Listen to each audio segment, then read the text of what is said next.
Magandang umaga po sa inyong lahat. Hey, tumayo po tayong lahat. Sabihin natin, purihin ang Diyos. Let's all stand. Amen. Tunay na ang Diyos ay mabuti. Amen. Sa umagang ito ako ay, allow me to speak in complete Tagalog. So I could express well what God has put in my heart, okay, through our message today. English pala yun. Okay. Last Sunday, we had Pastor Mokwan talk about clouds of protection. Sabi po niya, it's ulap ng pag-iingat. Okay? And today, ang ating pong mensahe is ulap ng paggabay. Cloud of protection, a cloud of guidance. Okay? At matatagpuan po natin ang ating text sa Exodus chapter 13, 21 to 22. Okay? Sabi po niya doon is, and the Lord went before them, they in a pillar of cloud to lead them along the way, and by night in the pillar of the fire to give them light, that they might travel by day and by night. The pillar of cloud by day and by night, by day, and the pillar of the fire by night did not depart from before the people. Wow, napakabuti ng Diyos, hindi niya iniwan ang kanyang mga anak. So, dito po ay pag-aaralan po natin na kung paano tayo ginabayan ng Panginoon sa pang-araw-araw nating buhay. Okay. So, on the night of their departure from Egypt, God told Moses that he would go before them in the pillar of cloud by day, to lead them along the way, and by night in the pillar of fire, to give them light, that they might travel by day and by night. So every day, day and night, God is with them. Sabihin nga natin, God is with us. God is with us. Okay. So God also told Moses that he was going to lead the people by certain way. And Exodus 13, 17 to 18, sinabi po niya ng ganito. When Pharaoh let the people go, God didn't lead them by the way of the land of the Philistine, although that was near. Okay, tingnan po natin, Sabi po ng Panginoon dito, God didn't lead them by the way of the land of the Philistine, although it was near. Kahit na malapit po yung daan papunta ng Promised Land through Philistine, yet hindi dinala ng Panginoon ang mga tao doon. Instead, sinabi niya, lest the people change their minds when they see war and return to Egypt. Pag madali palang paraan, at pag nagkaroon ng problema, madaling bumalik sa inyong pinanggalingan. Sino po ang nakaka-relate nito? Amen. Okay. God also, sabi niya doon, so God is the one who will going to go with us in a certain way. Hindi yung ating paraan. Okay. So tignan po natin, ang unang points natin dito is, the guidance of God is sometimes beyond human comprehension. Ang pagtuturo, ang paggabay ng Diyos sa atin ay hindi po natin maarok o hindi po natin maintindihan. Okay? May paraan tayo, pero may paraan mas mabuti ang paraan ng Panginoon. Kaya wag po nating ipilit ang paraan natin. Amen po ba? Lagi sinasabi ni Pastor Jan, amen po ba? Okay? So, kung nais po natin na ang Diyos ang siyang gumabay sa atin, kailangan po nating ilagay ang ating pananampalataya at tayo'y magtiwala sa Kanya. Amen. Okay? Sa Isaiah 55 verse 8 and 9, ang sabi po niya ay ganito. Babasahin ko po sa Tagalog kahit na naandiyan po sa English. Isaiah. Okay, sorry po. Isaiah 55, 8 and 9.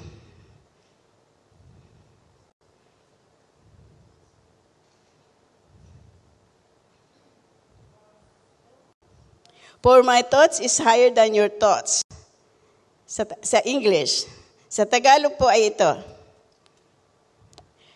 Ang sabi ni Yahweh, ang aking kaisipay, hindi ninyo kaisipan. Ang inyong paraan ay hindi ko kaparaanan. Kung paanong ang langit ay mas mataas kaysa ulap, ang aking kaparaanan ay higit kaysa sa inyong kaparaanan, at ang aking kaisipan ay hindi maaabot ng inyong kaisipan. Wow! Kaya pala pag tayo ay magdidesisyon, kailangan nating sangguniin ang Panginoon. Kasi ang kaparaanan natin, bagamat alam mo na sa tingin mo ay tama, ngunit tayo po ay pupunta sa maling gawa. Ngunit pag tayo ay nagtiwala sa Diyos, okay, kahit tayo ay nahihirapan, di natin naiintindihan, okay, ang Diyos ay tayo ay Kanyang itutuwid. Okay? So, hindi man natin naiintindihan ang ginagawa ng Diyos sa ating buhay, magtiwala ka at ilagay mo ang iyong pananampalataya at tutulungan ka ng Diyos. That's number 1. Okay? Points number 1. Number 2. Sabi kadugsong po doon, sabi niya, Psalms 18:30, sabi niya, this God, His ways is perfect. The word of the Lord proves true. He is a shield for all those who take refuge in Him. Amen. Number 2 points, God's guidance involves testing, disciplining, and humility. Who wants discipline? Who wants testing? Who wants humility? Amen. Okay, so let God discipline us. Let God put us in a test. Let God put us in a disciplined way so that our ways will be what? Right in His sight. Well, tingnan natin. In Deuteronomy, sabi niya, Deuteronomy, sorry po. Ano ko po sa Tagalog? 8, 2 to 3.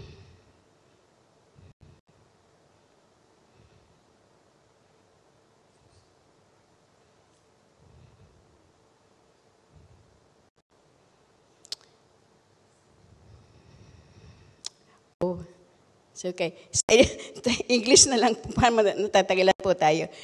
God intention, okay?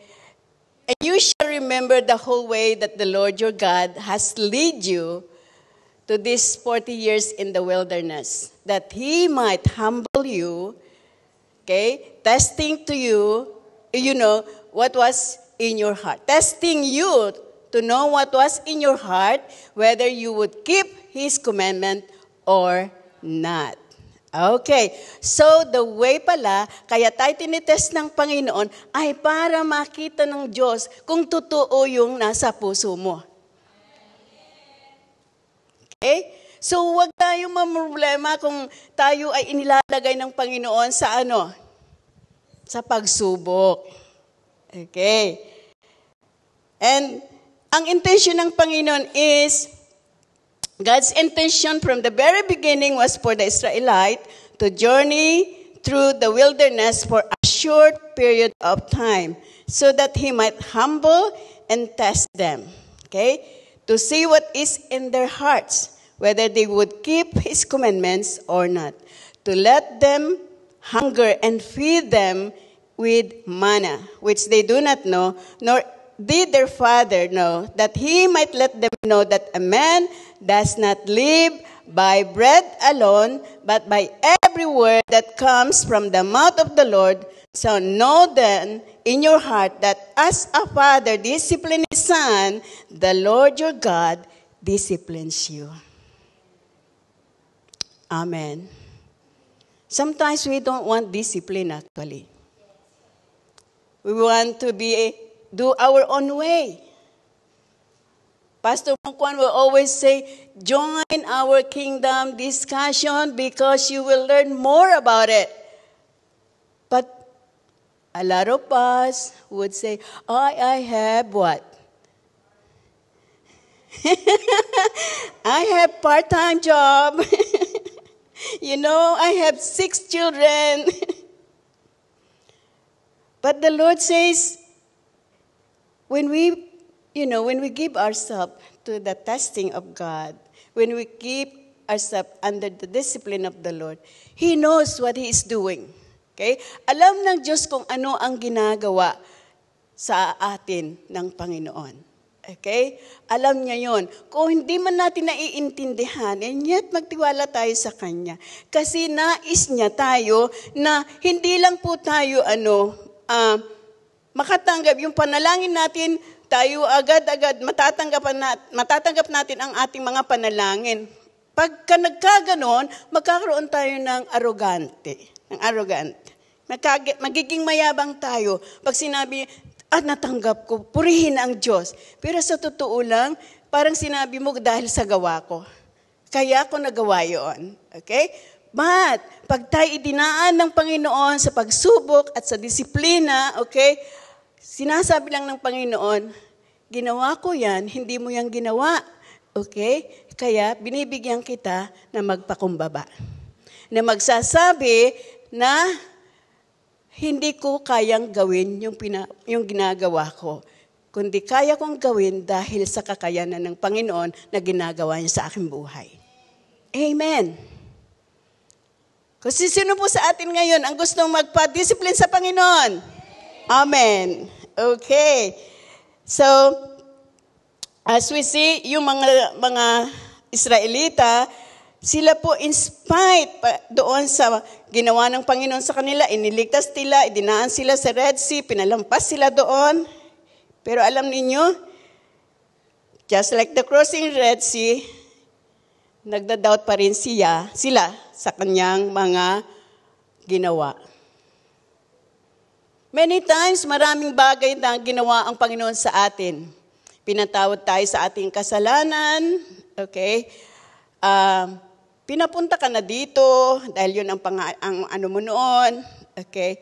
Tapos, pag dumating ang pagsubok, sasabihin mo, iniwanan ako ng Panginoon. Nagrereklamo pa tayo. Nakaranas po ba tayo ng ganon? O parang hindi yata. Tingnan po ninyo ang mga Israelita. We can see later how stiff-necked and rebellious the Israelites were despite all the wonders and deeds that God had performed before them. Just like the crossing sea, nagda-doubt pa rin sila sa kanyang mga gawa. Many times, they grumble and complain against Moses and God. Nahihirapan. Okay? Parang, ano ba ito, Moses? Tignan natin sa Exodus 17:3. Okay? Sabi po niya doon, but the people listened, thirsted for water. Okay? And the people grumbled against Moses and said, why did you bring us up on Egypt to kill us and our children and our livestock with thirst? Wala lang silang tubig. Nagalit na sila kaagad kay Moses. Mas mabuti pang namatay kami doon sa Egypt. Ay sila kaya yung humihingi ng palayain kami. Okay? You know what I've learned yesterday in our mission trip in Macau? Because God bring us to a wilderness actually. We climb, we step down, and we climb again, and walk a very long way. Okay? People were so impatient. Okay? No water. I don't have pataka. Okay? It's so hot. Right? Why some are have? Why someone have? Why I don't have? Okay?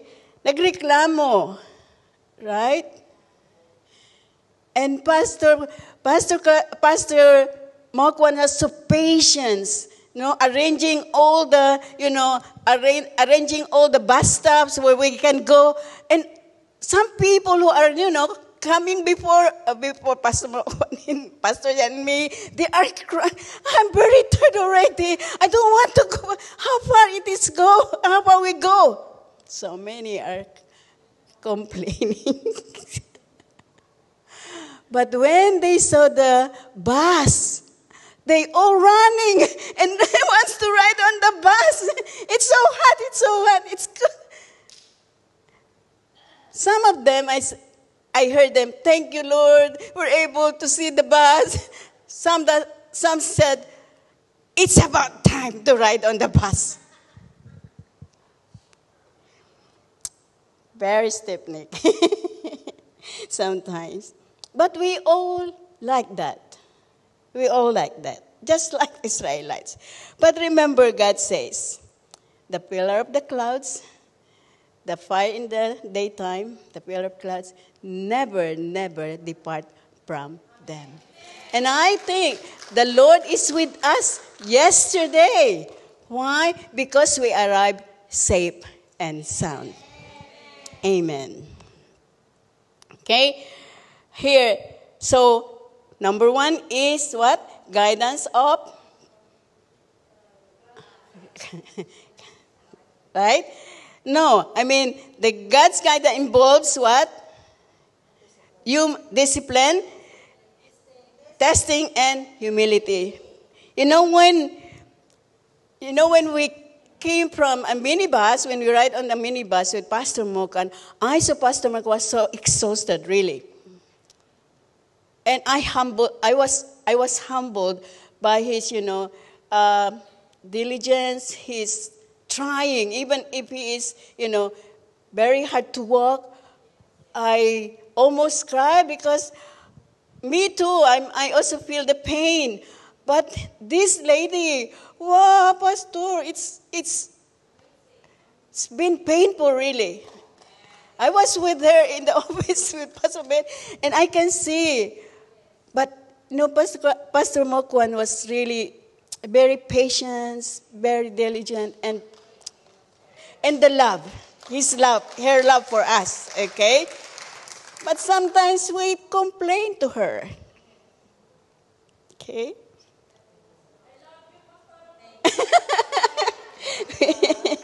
Yeah, so we should be loving Pastor Mokwan all the time, okay?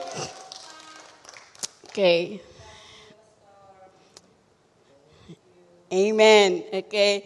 And God is helping us to discipline ourselves through Pastor Mokwan's way. Be patient. No complaint. Okay? God is putting us in this so that when we go out in this testing, when we go out in this disciplining, okay, we will be able to see a good person in you. Christ-like person. Amen. Number 3, nature of God's guidance is steadfast and compassionate. In Exodus 40, verse 36 to 38, okay, it says, throughout all their journey, whenever the cloud was taken up from over the tabernacle, the people of Israel would set out. Okay? But if the cloud was not taken up, then they did not set up till the day that it was taken up. For the cloud of the Lord was on the tabernacle by day, and the fire was in by night, and the sight of all the house of Israel throughout the journeys. So, ibig sabihin dito, yung pag-iingat at paggabay ng Panginoon ay hindi naaalis sa kanyang mga anak at sa mga Israelita. Nakita po natin doon na, sabi niya, nakikita nila. Okay? The Lord was on the tabernacle by day and fire in the night, and the sight of all the house of Israel. I mean, people can see the protection, the guidance of the people, of the Israelites. Okay? So, even though they were so rebellious, even though they were so stiff-necked, and yet the love of God, the guidance of God is for what? For the good of His people. It's steadfast. Ibig sabihin, hindi po nawawala. It's steadfast, nananatili, and may compassionate, may pag-ibig, may pagmamahal, compassion to our situation. Kaya kahit na tayo ay masyadong reklamador, masyadong impatient, okay? But ang salita ng Diyos, ang kanyang pag-ibig, ang kanyang pag-iingat sa atin ay nananatili magpakailan paman. Hindi niya iniiwanan ang kanyang mga anak. Mga kapatid, magpasalamat tayo kung tayo dumadaan sa pag-iingat ng Panginoon, sa pamagitan ng disiplina, sa pamagitan ng pagsubok. Okay? Dahil ang pag-ibig niya sa atin ay nananatili magpasawalang hanggan. Amen. God never leaves His people.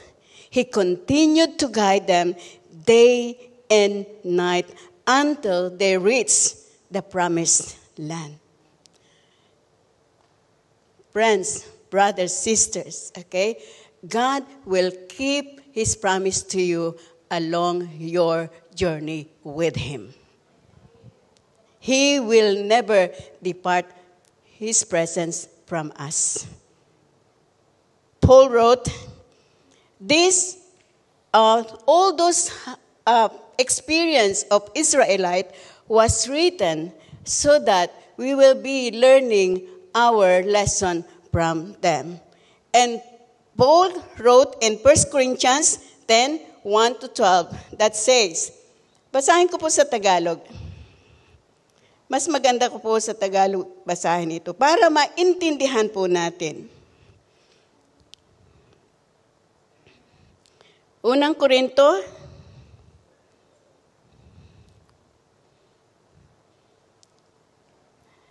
chapter 10, 1-12. Sabi niya ganito po, mga kapatid, nais kong malaman ninyo ang nangyari sa ating mga ninuno noong panahon ni Moses. Silang lahat ay naliliman ng ulap sa kanilang paglalakbay at sa pagtawid sa dagat na pula. Sa ngayon, napautismuhan silang lahat sa ulap at sa dagat bilang mga tagasunod ni Moses. Kumain silang lahat ng iisang pagkaing spiritual at uminom din ng iisang inuming spiritual, sapagkat uminom sila sa batong spiritual na sumubaybay sa kanila at ang batong yon ay si Kristo. Gayunman, hindi kinalugdan ng Diyos ang marami sa kanila, kaya't nagkalat ang kanilang mga bangkay sa ilang. You see? Because of their rebelliousness, because of their stiff neck, okay, you know what? Some of them died along the way. Ang lahat ng mga nangyayaring iyon ay babala sa atin. Okay, remember this. Okay? Ang lahat ng nangyaring iyon ay babala sa atin upang huwag tayong maghangad ng masasamang bagay gaya ng ginawa nila.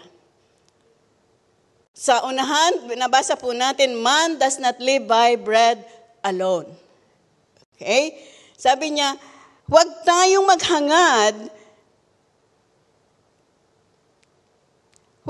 maghangad ng masasamang bagay gaya ng kanilang ginawa.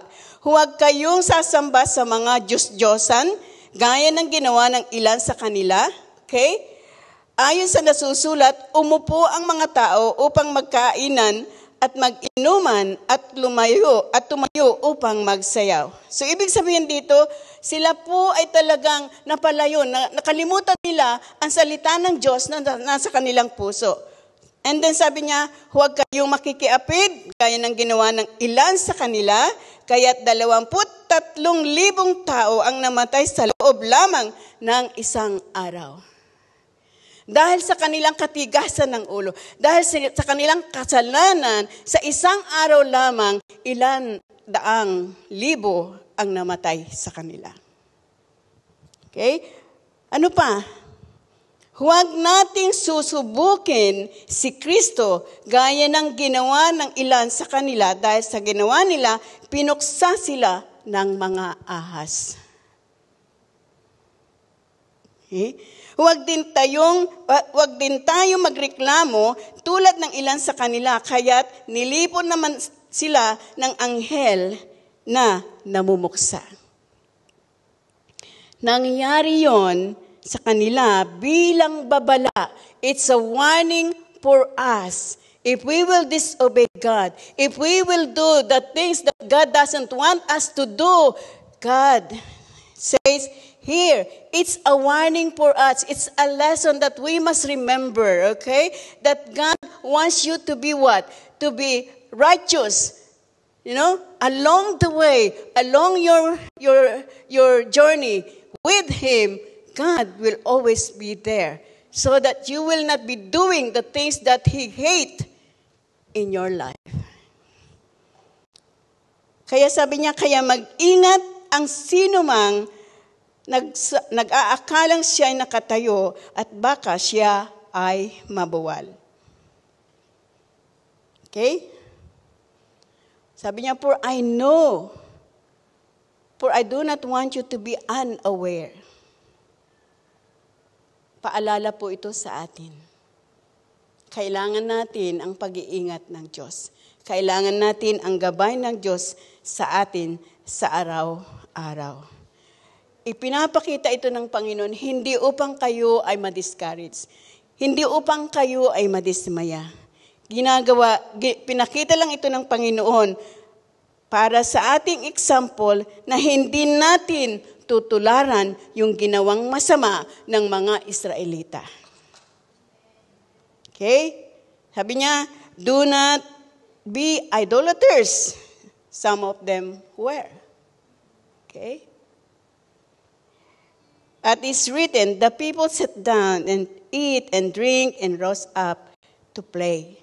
Big sabihin, nag-enjoy na lang sila sa ganung bagay. We must not indulge in sexual immorality as some of them did and 23,000 fell in a single day. Okay? Meron po tayo, right? The Lord is guiding us all the way. The Lord says, now these things happen to them as an example, but they were written down for our what? Instruction on how and whom the ends of the age has come. Okay? Remember all those people who came also in their wilderness. Okay? Peter said, be sober-minded, be watchful. Your adversary, the devil, prowls like a rolling lion seeking someone to devour. God, in Hebrews 10:25, God warns us not to neglect meeting together so that when we can encourage one another as we see the day drawing near. My friend, many in the Bible, God had put them in the wilderness, just like Joseph. Okay? Spent 20 years in the wilderness, patiently enduring the injustice imposed upon by his brothers, falsely accused by Potiphar's wife, forgotten by king's cupbearer before he was freed to accomplish the task that God had prepared for him to do. Moses spent 40 years in the wilderness learning to depend on God and not on his own strength to bring the Israelites up from the land of slavery. King David had to run and hide from King Saul in the wilderness for many years before he could become a king of Judah and Israel.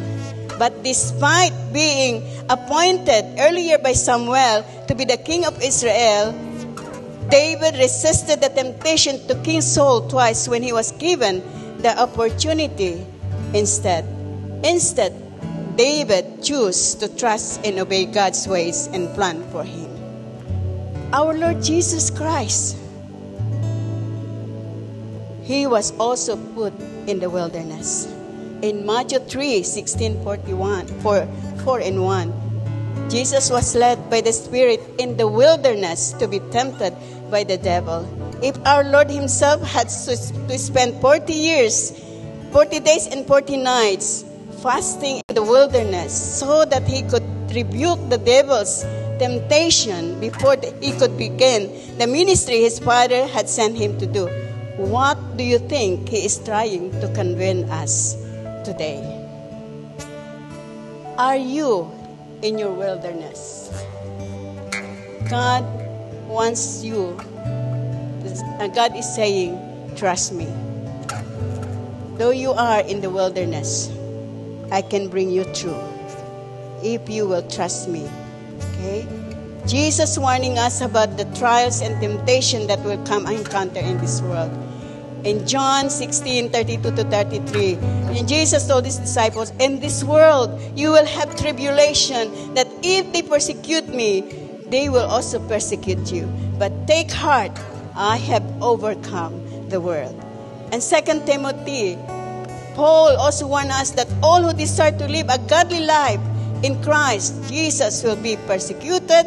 Earlier, sabi niya, behold, the hour is coming. Indeed, he has come when you will be scattered, each to his own home, and will leave me alone. Yet I am not alone, for the Father is with me.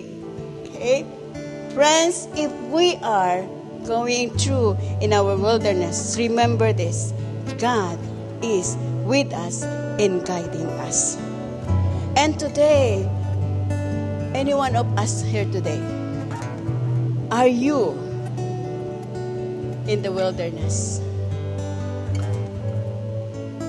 I would like you to stand up in your feet. Okay? Tumayo po tayong lahat.